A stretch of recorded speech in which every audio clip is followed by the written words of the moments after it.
Ang mga kwento ng pag-ibig, kwento ng buhay, at kwento ng pag-asa dito sa Barangay Love Stories. Love Stories.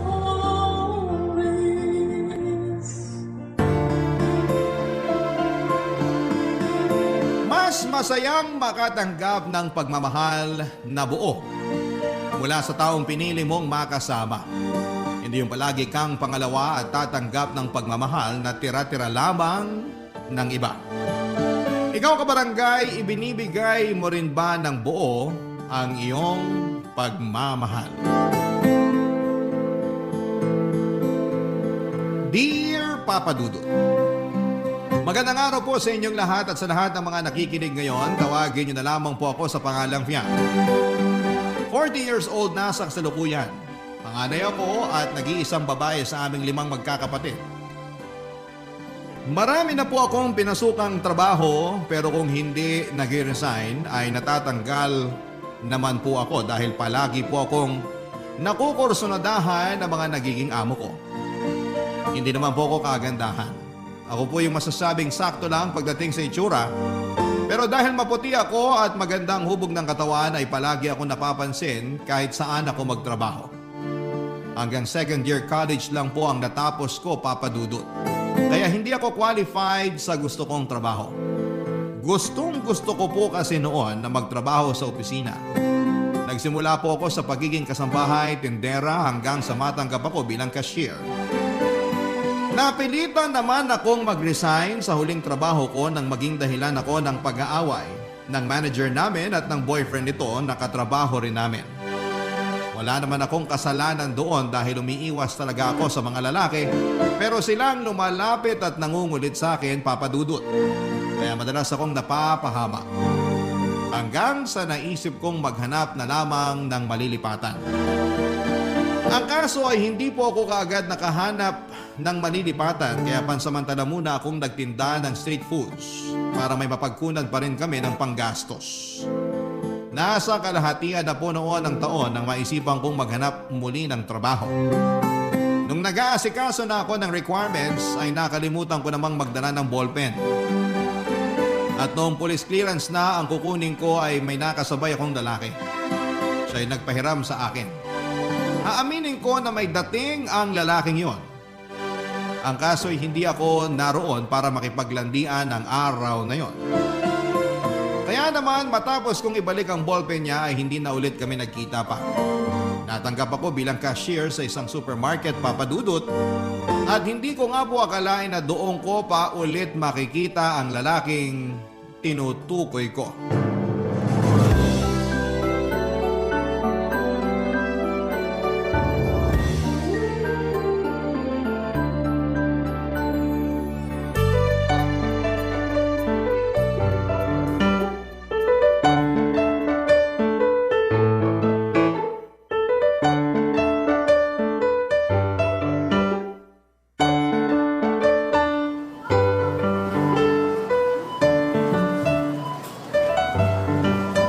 Uy, pamilyar ka. Parang nakita na tayo. Ballpen! Hindi ballpen ang pangalan ko. Hindi. Ibig kong sabihin, ikaw yung nagpahiram ng ballpen sa akin nung kumukuha ako ng police clearance. Buti hindi mo ako nakalimutan. Akalain mo yun? Liit ang mundo, no? Sino ba naman mag-aakala na magiging magkatrabaho pala tayo? Oo nga eh. Ako nga pala si Fiang. Nickname ko lang to ha. Sabi kasi nila masyado raw makaluma yung pangalan ko kaya mas okay na yung Fiang. Cute ka ng pangalan mo eh. Parang ikaw. Ikaw kakikilala lang natin, nambobola ka na. Ay teka, hindi mo pa sinasabi pangalan mo. Miguelito real name ko pero mix na lang for short din. Nice meeting you nga pala, Fiang. Cute mo. Sexy pa. Ikaw iniskan mo yata ako bago mo pa ako nilapitan eh. Sana sinabi mo para nakipaglaban ako sa'yo ng titigan. Wow, palaban ka ah. Gusto ko yan. Uy, joke lang yun! Walang joke-joke sa akin. Wala ka ng lusot. Gagawin natin yung titigan challenge na gusto mo. Pero hindi dito. Saka na lang yan. Ilang taon ka na nga pala? 35 na ako. Ikaw? Mas bata lang ako sa'yo ng 3 taon. Pwede. Ha? Ano pwede? Pwede ka ng ligawan. Sino namang manliligaw sa akin hindi naman ako kagandahan, no?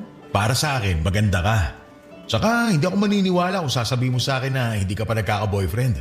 Hindi pa nga. So, virgin ka pa? Hoy, bakit mo ba tinatanong yan?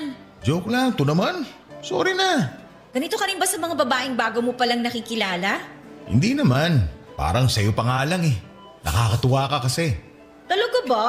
Oo, kaya para mas mahaba yung kwentuhan natin, invite kita mamaya. Kung okay lang sa'yo.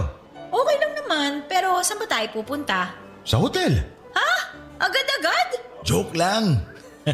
Pero pwede rin naman kung gusto mo. Ayos ka! Kakikilala pa lang natin eh. Ayan na, nagsungit na. Sorry na kasi. Biro lang naman yun eh. Hindi na mauulit, promise. Sige na, okay na yon. Pero saan ba kasi tayo pupunta? Di mo na lang kasi sagutin ng maayos eh. O sige na, eto na. May bagong bukas kasi na cafe, malapit lang dito. Gusto ko sanang puntahan kaso wala pa ako naiisip na isama. Sakto naman na nagkita tayo rito. Kaya ikaw na yung naisip ko. Para makapagkwentuhan na rin tayo. Game! Sama ako! Sige ha, pag-out natin mamaya, punta tayo. Okay, sige. Pero teka, libre mo ba? Oo naman, libre ko. Kaya huwag mo nang isipin yung gagastusin.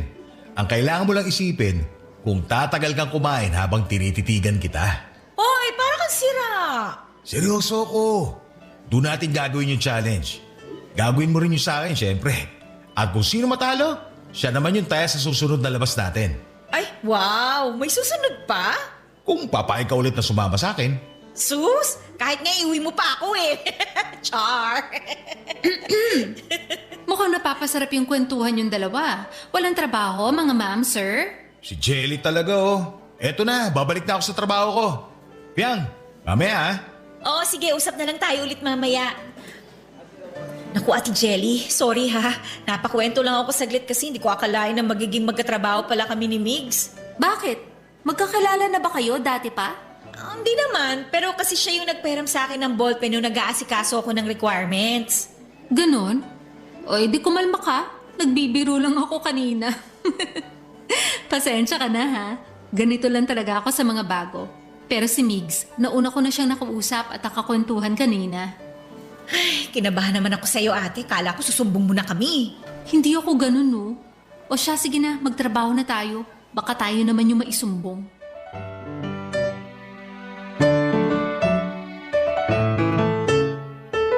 Papadudod, hindi ko maialis ang tingin ko noon kay Migs dahil nakakaakit naman talaga siya.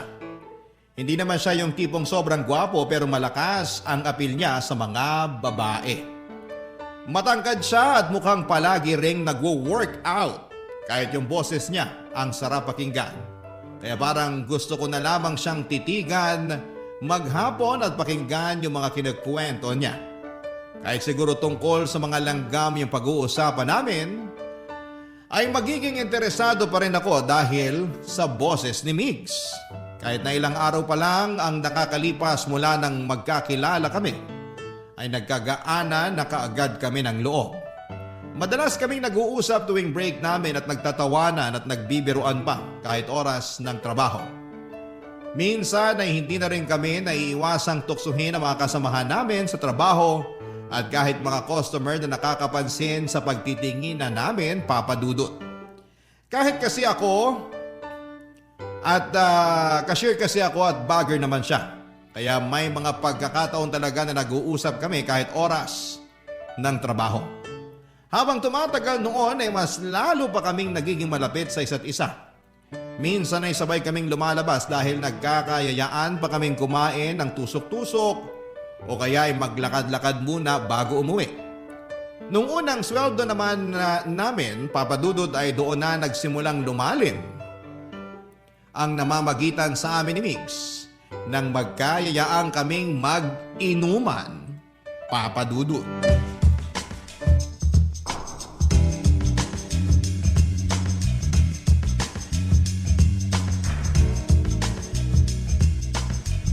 Pogi ni Migs, no?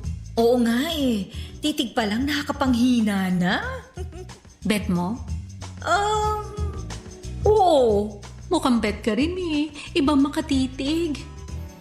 So, kumusta naman? Nasa anong stage na kayo? Parang MU, ganun. MU? Oo, obvious naman sa amin na gusto namin yung isa't isa. Madalas kaming lumalabas na kami lang dalawa. Yung mga usapan nga namin lumalampas na sa mga topic na pinag-uusapan lang na magkaibigan, no? Bakit? Anong usapan ba yan? Tungkol sa mga experience namin. Mga spicy topic? Ganon? Parang ganun na nga. Sus, pahiya-hiya ka pa dyan? Kung nakarating na kayo sa ganong usapan, hindi malabo na mag-aya na yun sa hotel. Pero ang tanong, handa ka ba ron kung sakali? Makatanong ka naman dyan, ayoko munang isipin yan. Pero paano nga kung mangyari? Mangyari yung ano? Migs, nandiyan ka na pala. Kanina ka pa ba? Di naman. Hindi ko nga maintindihan yung pinag-uusapan nyo eh. Ano bang topic? Ikaw? Ibig niyang sabihin, ikaw naman yung magbibigay ng topic. Girl talk kasi kanina, kaya hindi ka makaka-relate. Ganun ba? Pero anong oras na oh? Kung magkukwentuhan pa tayo, baka hindi na tayo makauwi nito. Sa bagay, ako uuwi talaga ako. Kayo, may balak pa ba kayong puntahan? Wala na akong pupuntahan. Maliban na lang kung papayag si Fiang na ihatid ko siya pa uwi. Uuwi nga ba talaga? Naku, baka mamaya dumaan pa kayo sa ano ha? Ay naku Ate Jelly ha, walang ganun no. Masyado ka advance mag-isip, Jelly. Sa susunod pa yun. Uy, ikalma mo yan, Mix. Kakakilala nyo pa lang. Nagjo-joke lang naman ako. Tsaka wala namang mangyayari kung hindi namin parehong gusto yun. Tama na yung usapan na yan, uwi na ako. Atid na kita. Sana all ihahatid. Ay naku Ate Jelly, magpasundo ka na sa asawa mo. Paano? Mauna na kami. Kita na lang tayo ulit sa trabaho. Oo na, ingat kayo ha. Fiang, diretso sa bahay. Ikalma mo yung kuting mo. Si Ate Jelly talaga. Saan nga pala kita ihahatid? Sasakayan na lang ng jeep, okay na ako doon. Nasa tabing kalsada lang naman yung bahay namin kaya hindi ko na kailangan maglakad ng malayo. Sure ka? Oo naman. Kumusta nga pala pakiramdam mo? Hindi ba sumasakit ang ulo mo? Mukhang nakarami ka kanina eh. Hindi naman. Ikaw nga yung naalala ko kaya gusto ko tayo hatid pa uwi. Ako pa talaga ha? Okay na okay kaya ako. Okay, sabi mo eh. Pero ayaw mo ba talagang magpahatid hanggang sa bahay nyo? Hindi naman sa ayaw. Sa tapat lang ng bahay namin yung bababaan ko. Kaya baka maabala lang kita. Tsaka isa pa, magkaiba tayo ng ruta. O sige, pero chat mo ako pag nakauwi ka na. Oo naman, i-chat kita. Kung gusto mo ako pa una magme-message sa'yo bukas ng umaga. Talaga? Gusto ko yan. Medyo malayo pala dito yung sakayan ng jeep, no? Baka pagdating natin doon, tanggal na yung kalasingan natin. Ako naman, parang lalong nalalasing kapag naririnig ko yung tawa mo. Sarap pakinggan eh. Ay nako, binobola mo na naman ako. Hindi totoo kaya yun. Baka nga mapanaginipan pa kita mamaya. Ay, ang saya nun. Ang landi mo, umuwi na nga tayo. Papadudot kahit nasa biyahe na ako noon, pauwi ay panay pa ang chat ni Migs kung nasaan ako. Kaya nang makarating ako sa amin ay agad ko ring ipinaalam sa kanya. Halos gano'n na kami sa araw-araw. Ina-update namin ang isa't isa para na parang kami na talaga. Ramdam ko na gusto ako ni Migs pero wala naman siyang sinasabi tungkol doon. Hindi namin napag-uusapan ang feelings namin para sa isa't isa. Minsan, papadudot, chinichika ko ni Ate Jelly. Tanong siya ng tanong kung umamin na raw ba sa akin si Migs o kung may nakwento ito sa akin tungkol sa past relationship. Hindi naman ako nag-iisip ng kung ano sa mga tinatanong niya kasi sa totoo lang ay wala naman akong pakialam sa past relationships ni Migs. Kung magkakaaminan na kami, mas mahalaga na sa akin kung ano yung meron kaming dalawa. Habang tumatagal nga po kasi noon ay palalim ng palalim yung ugnayan namin. Kumbaga label na lamang ang kulang para masabing in a relationship na kami ni Migs. Pero isang araw papadudot pagpasok ko noon sa trabaho ay aksidente kong narinig ang pag-uusap ni na Migs at nung katrabaho namin na bagger din sa supermarket. Inaaya siya nito na mag-basketball sa darating na Sabado. Pero tumanggi po noon si Migs at hindi ko nga po inaasahan ang sinabi niyang dahilan. Hindi raw siya makakasama dahil bibisita siya sa anak niya. Parang binuhusan ako ng malamig na tubig sa mga nalaman ko at na-realize ko rin na yun yung malaking iniisip kong may pag-asa kaming dalawa ay hindi pala mangyayari. Sapagkat malabong mangyari yon dahil sa sitwasyon na meron siya. Barangay Love Stories. Barangay Love Stories.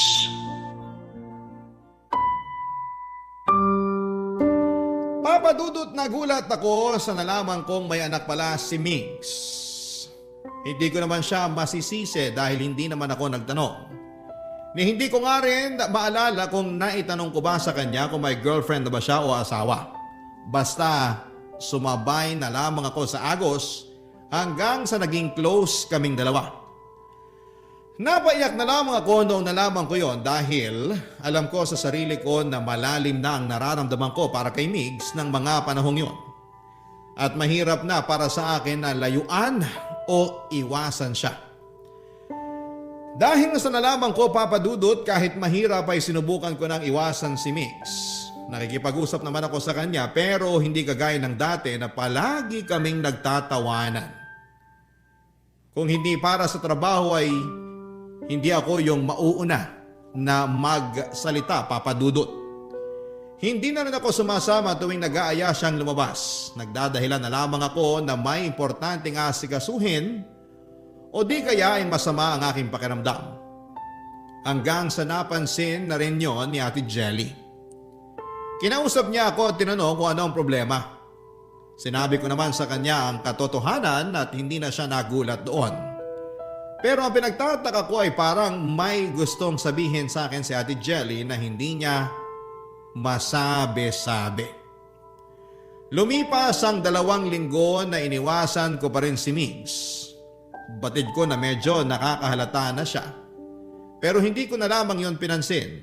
Kung aasa pa kasi ako sa kanya ay siguradong masasaktan lamang ako sa huli. Pero kahit panindigan ko ang pag-iwas sa kanya, may mga pagkakataon pa rin talaga na ginagamit niya para magkalapit kami ulit, Papa Dudut. Sinabi ko sa sarili ko na hindi ako magpapakatanga. Pero parang kinain ko rin ang mga sinabi ko noong mas malala pa ang mga nangyari. Nagkayayaan ulit kaming uminom noong sweldo na namin at inaasahan ko nang sasama rin si Migs. At doon na nga po kami nakapag-usap ng masinsinan, Papa Dudut.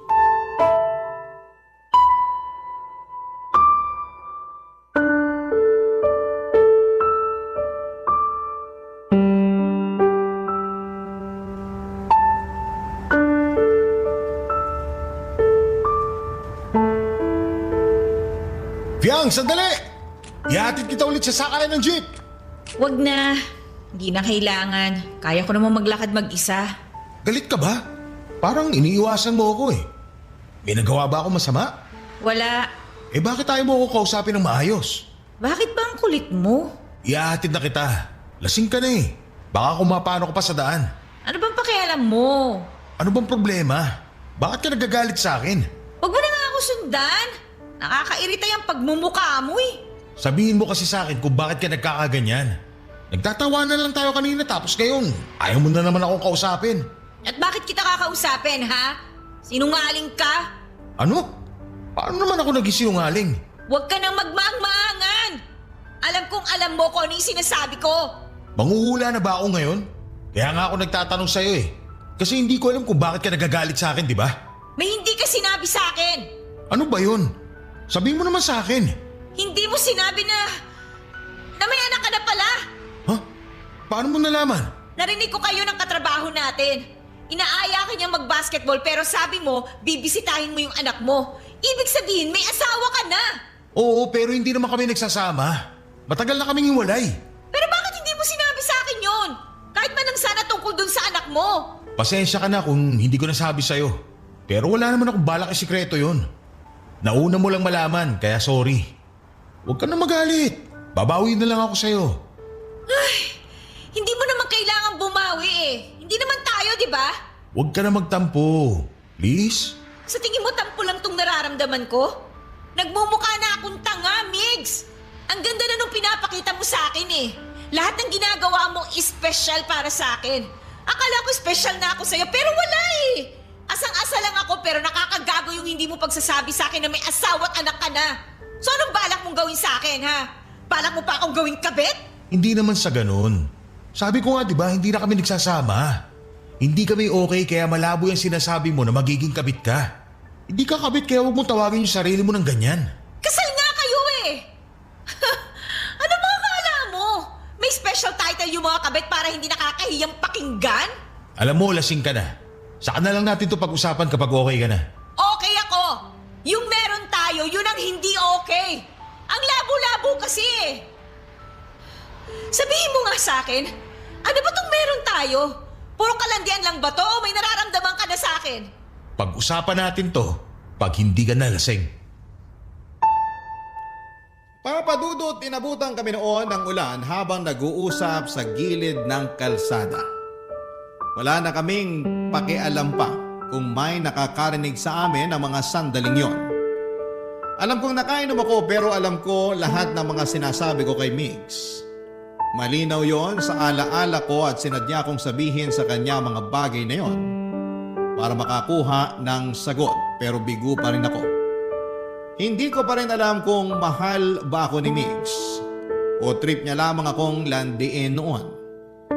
Kung ako naman ang tatanungin ay hindi ako mag-aalinlangang sabihin ang totoo kong nararamdaman. Minahal ko na si Migs sa maikling panahon ng pagkakakilala namin sa isa't isa. Gusto ko siya at gusto ko siyang maging boyfriend. Pero paano naman mangyayari yon kung may asawa siya? Kahit saang anggulo tignan ay sabit pa rin ako sa relasyon nila. At ang pinakamasakit doon ay parang tumatanggap lamang ako ng tirat-tirang atensyon mula kay Migs. Nang gabing yon, dahil sa pagod at galit na nararamdaman ko kay Migs, ay hindi ko na namalayang nakatulog na pala ako sa mga bisig niya. At nang magising ako, nasa harap na kami ng isang mumurahing hotel.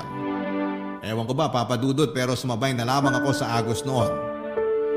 Hindi na ako nagtanong kay Migs kung ano ang ginagawa namin doon. Hindi rin ako umangal nang alalayan niya ako papunta sa isang kwarto matapos niyang mag-check-in. Papadudot.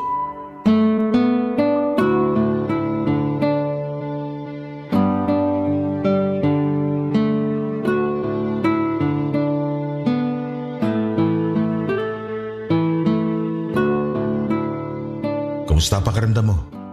Nahihilo ka pa ba? Oo, ang sakit ng ulo ko. Kung gusto mo, magpahinga ka na muna. Bukas na lang kita ihatid pa uwi. Wala bang maghahanap sa'yo? Wala. Hindi ako naniniwala sa'yo. Umuwi ka na. Iwan mo na lang ako dito. Kaya ko namang umuwi ng mag-isa bukas. Yan ka na naman eh. Tinataboy mo na naman ako. Kasi hindi ka naman dapat lumalapit sa akin eh. Bakit hindi? Alam kong gusto mo ako. At ganun din yung nararamdaman ko sa'yo. Yan yung gusto mong malaman kanina pa, di ba? Pero sasabihin ko sana sa'yo kapag hindi ka nalasing at ang maintindihan mo yung mga sinasabi ko. Hindi ako lasing. Naiintindihan ko lahat. Talaga? Naiintindihan mo? Hindi mo ako gusto. Kaibigan lang yung tingin mo sa akin at naiintindihan ko yon. Paano kung hindi? Huwag na tayong maglokohan, pwede ba? Doon ka na sa asawa mo. Bakit mo ba ako pinagtatabu yan? Dito ko gusto. Sa tabi mo. Mas gusto kong kasama ka. Hindi mo pa rin bagets yun? Sinasabi mo lang yan kasi nakainom ka. Ano bang pwede kong gawin para maniwala ka? Wala. Hindi ako maniniwala sa'yo kahit na ano pang sabihin mo kaya umalis ka na lang. Gusto kita. Kaya kahit pauwiin mo ako ngayon, hindi kita iiwan mag-isa rito. Hindi kita kayang pabayaan na lang. Ang hirap mo naman kasing paniwalaan eh. Hindi naman ako kagaya ng asawa mo na may pinangahawakan sa'yo. Huwag mo nang isipin yung asawa at anak ko. Hindi nila tayo guguluhin. Ang mahalaga, gusto natin yung isa't isa. Ano namang magugustuhan mo sa akin? Kagaya lang din naman ako ng ibang babae dyan. Mabait ka at masaya kang kasama. Bonus na lang yung sexy ka. Kaya nga nung unang araw natin sa trabaho, napatitig talaga ako sa'yo eh. Talaga? Oo. Bukod sa pamilyar ka nun sa akin, naagaw mo talaga yung atensyon ko kaya kita nilapitan. Okay. Okay? Okay na ano? Okay na. Naniniwala na ako sa'yo. Naniniwala na akong gusto mo ko. Yun naman pala eh. Kung ganun, okay lang ba na dito na tayo magpalipas ng gabi? Promise, bukas na bukas din, ihahatid kita sa inyo. Dito lang tayo matutulog. Sure kang matutulog lang tayo, ha? Depende. Anong depende? Depende sa'yo kung gusto mong matulog lang talaga tayo. Pwede rin kasing, alam mo na, malamig ngayon. Oy, ikaw ha? Sinadya mo akong dalhin dito, no? Hindi naman. Nakatulog ka na kasi kanina sa taxi. Hindi ko alam kung saan kita ihahatid. Hindi ko pa naman alam yung address nyo. Kaso, nagising ka na bago tayo bumaba. Kaya tinuloy mo na lang. Parang ganun na nga. Saka iniisip ko rin na pareho tayong lasing. Baka pareho pa tayo makatulog sa biyahe kapag hinatid kita sa inyo. Pero ngayong gising ka na at mukhang hindi ka na masyadong lasing, baka naman pwedeng... Sinadya mo talaga to. Alam ko na yung mga galawan mo eh. Di sinadya na ako sinadya. Bakit? Gusto mo na bang umuwi? O baka naman gusto mong dito ka muna sa akin ngayong gabi? Okay, dito na muna ako. Pero bukas, ihahatid mo ako sa amin. Sure. Kahit ihatid pa kita hanggang kwarto mo. Hoy, hindi yung pwede sa nanay ko. Basic. Di magpapaalam ako.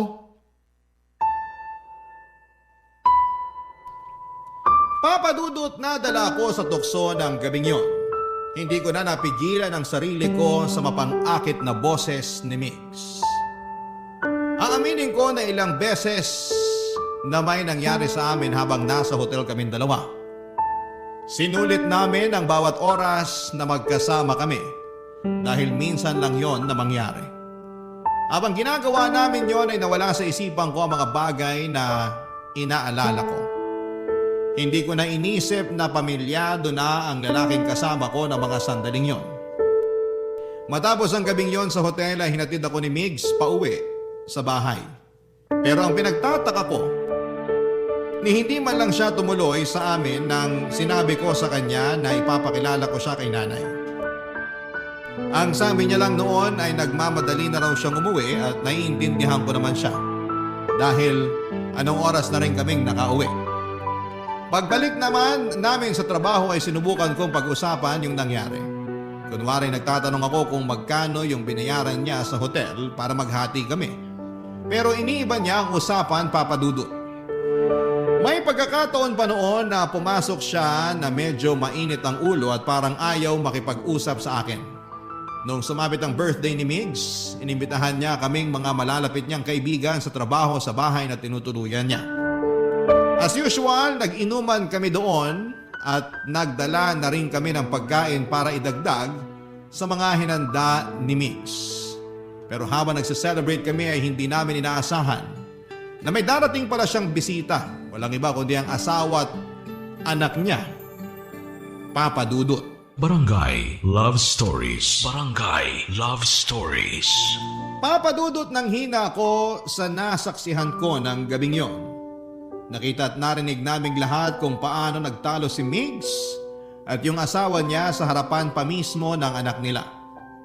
Hindi ko akalain na may ganong side pala siya kapag nagagalit siya. Habang nagtatalo sila noon ay may nabanggit ang isa naming katrabaho na kaklose talaga ni Migs. Sabi nito ay nabuntis na raw yung babae, college pa lamang ito noon. Pero hindi raw sila nagsama dahil ayaw kay Migs ng tatay ng babae. May kaya raw kasi ang pamilya nito samantalang si Migs ay hindi nakapagtapos ng pag-aaral dahil sa kakapusan ng pera. Nang gabing yon ay pinaalis ni Migs ang mag-ina niya.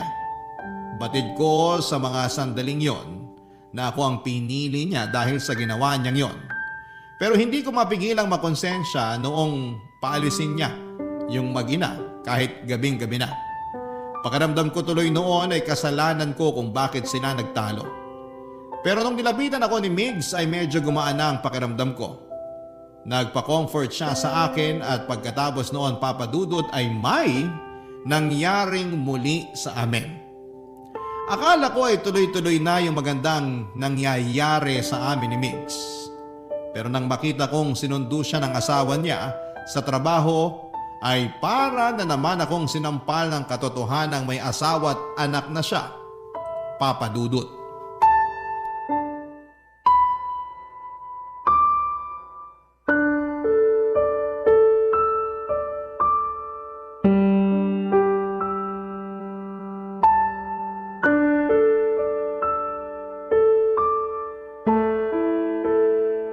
Ate Jelly, inom tayo mamaya.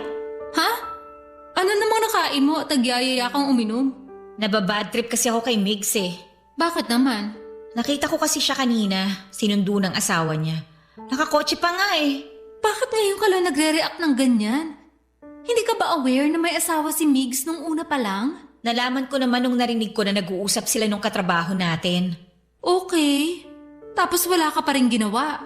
Ate, meron! Sinubukan ko siyang iwasan. Napansin niyo naman yun, di ba? Pero napanindigan mo ba? Hindi ba sabi mo nga may nangyari pa sa inyo bago kanya ihatid pa uwi? Ang tanga mo rin eh, no? Ate naman, huwag mo na nga ako sermonan. Sasaktan na nga ako eh. Hindi ka masasaktan kung nag-iisip ka na maayos. Kung nalaman mong pamilyado na siya, hindi mo na sana hinayaang may mangyari sa inyo. Mas lalo mo pang pinalalim yung namamagitan sa inyo eh. Nagawa ko yun kasi mahal ko siya. Ayun, kaya naman pala. Hindi ka nga tatagal ng ganyan kung hindi mo pa mahal. Eh ang tanong, mahal ka rin kaya niya? Hindi ko alam. Alam mo na pamilyado siya. Pero pinush mo pa rin na makipagrelasyon sa kanya. At si Mix naman, isang malaking paasa. Walang kasiguruhan yung relasyon nyo. Sa tingin mo ate, okay na ba sila nung asawa niya? Kaya ba siya sinundo kanina?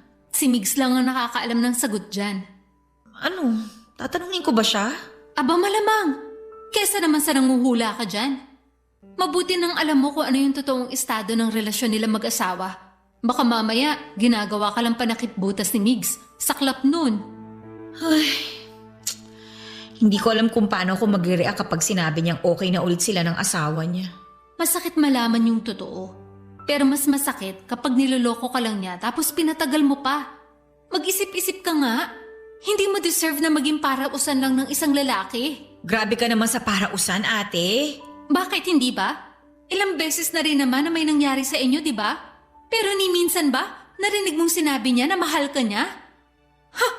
Baka yung sinabi niya lang masarap kang kasama.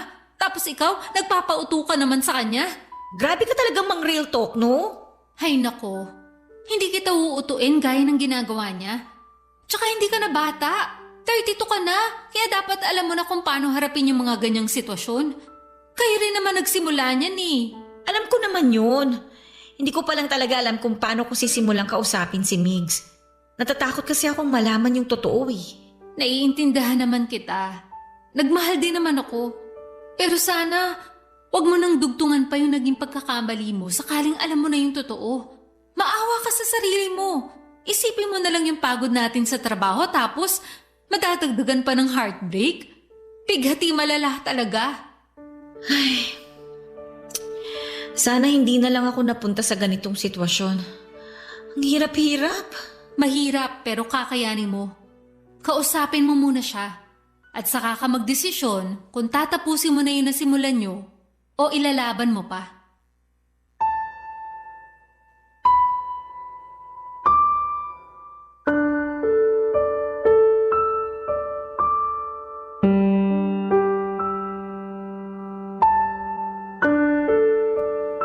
Papadudod parang praning na ako noon sa kakaisip kung bakit sinundo si Migs ng asawa niya at kung saan sila pumunta. Kung nag-hotel din ba sila at may nangyari sa kanila o okay na silang muli. Para bang sasabog ang ulo ko noon sa kakaisip ng kung ano-anong senaryo sa pagkikita nila ng asawa niya. Kaya ang ginawa ko noon ay tinadtad ko ng text messages si Migs. Sa tapang ko noon ay feeling ko ay ako ang legal. Ilang beses ko rin siyang tinawagan pero gaya ng inaasahan ko, hindi siya sasagot noon dahil kasama niya ang asawa niya. Pinuntahan ko si Mig sa bahay na inuuwian niya pero hindi na kami nagkaroon ng pagkakataong makapag-usap ang muli. Awang-awa ako noon sa sarili ko dahil halos mamalimos na lamang ako ng atensyon ni Migs. Parang willing na nga po ako noon na mag-settle na lamang sa tira-tira ng iba.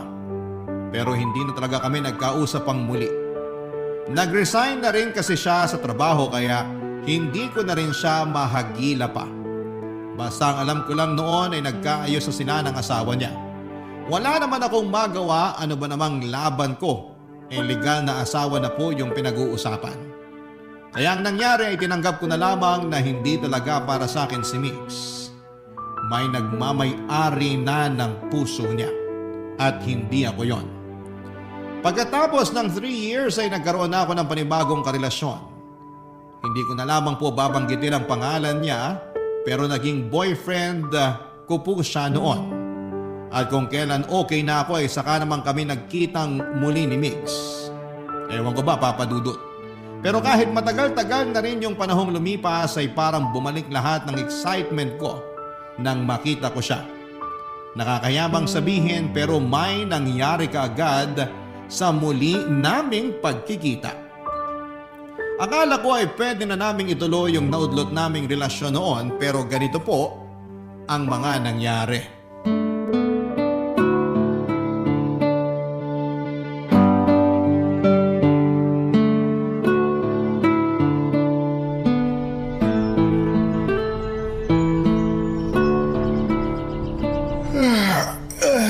Grabe, nakakaantok.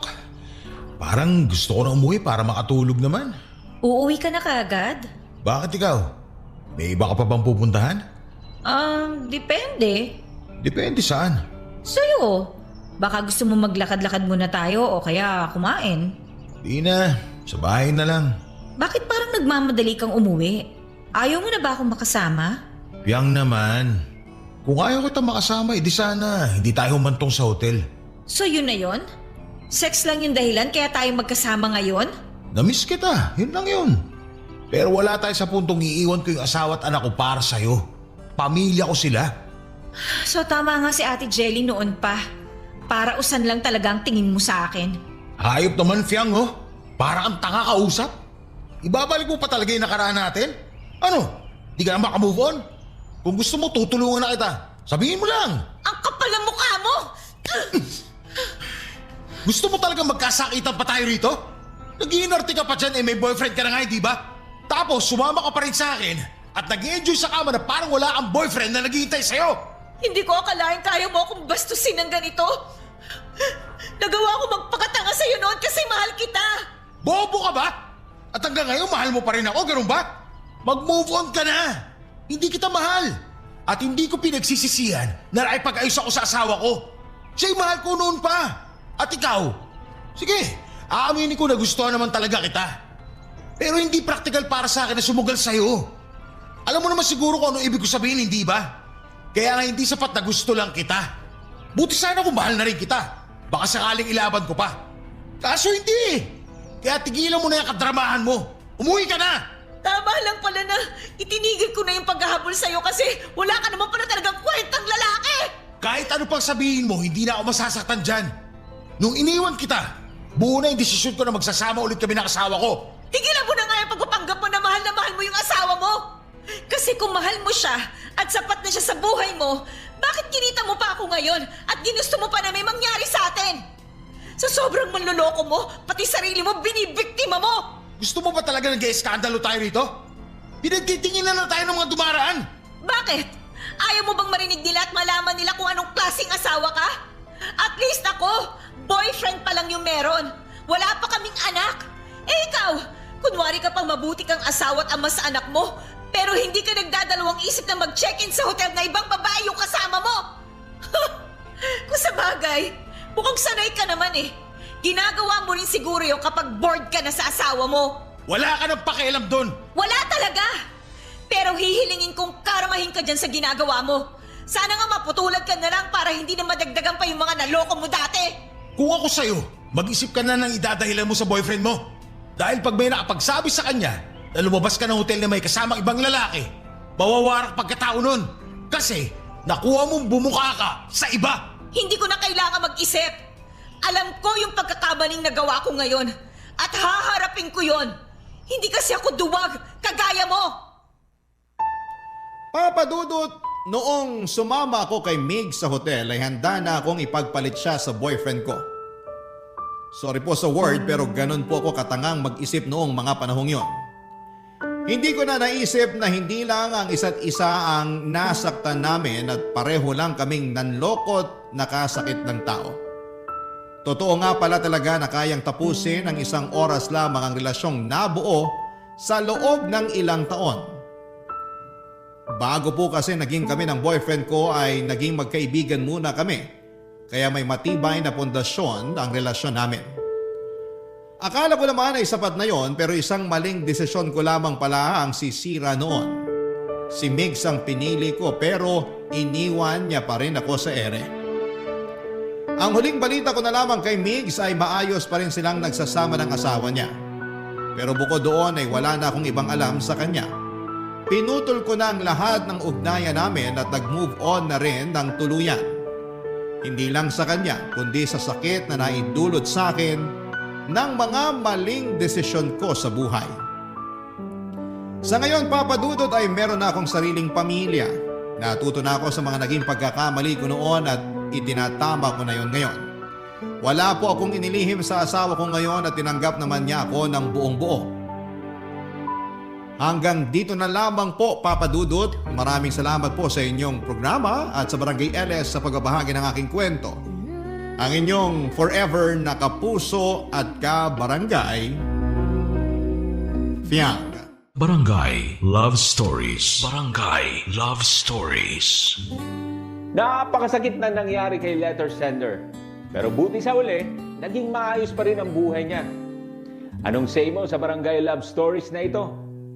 Pagkwentuhan natin sa comment section yan.